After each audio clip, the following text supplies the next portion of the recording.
சபரிமலை தங்க கவசம் வழக்கு விசாரணையில் திடீர் திருப்பம்.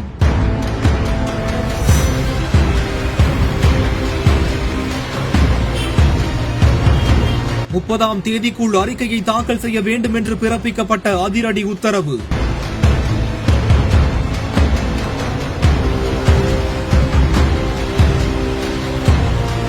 சென்னை அம்பத்தூரில் 2 மணி நேரமாக நடந்த தீவிர விசாரணை.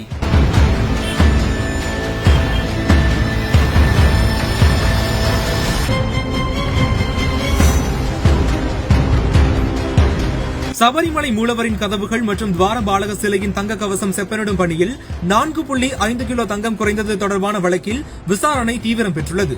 2019ஆம் ஆண்டு பெங்களூரைச் சேர்ந்த உன்னிகிருஷ்ணன் போத்தி தங்க கவசம் செப்பனிடும் பணியை மேற்கொண்டு அதை சென்னை அம்பத்தூர் தொழிற்பேட்டையில் உள்ள ஸ்மார்ட் கிரியேஷன் கோல்ட் கோட்டிங் நிறுவனத்தில் செய்து வழங்கியிருந்தார். பணிக்கு பிறகு கவசத்தின் எடை 4.5 கிலோ குறைந்ததை தொடர்ந்து வழக்கு பதிவு செய்யப்பட்டு கேரள உயர்நீதிமன்றம் விசாரணைக்காக சட்டம் ஒழுங்கு கூடுதல் டிஜிபி எச் வெங்கடேஷ் தலைமையில் சிறப்பு புலனாய்வு குழுவை நியமித்தது.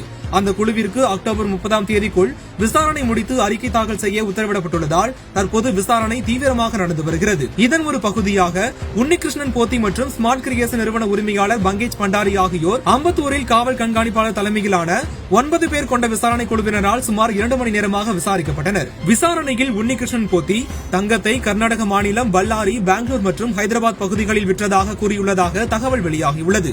இதையடுத்து அந்த பகுதிகளிலும் விசாரணை நடைபெற உள்ளதாக கூறப்படுகிறது. அக்டோபர் 30ஆம் தேதிக்குள் கேரள உயர்நீதிமன்றத்தில் இறுதி அறிக்கை தாக்கல் செய்ய வேண்டியிருப்பதால் தங்க கவசம் வழக்கில் புலனாய்வு தீவிரமாக நடந்து வருகிறது.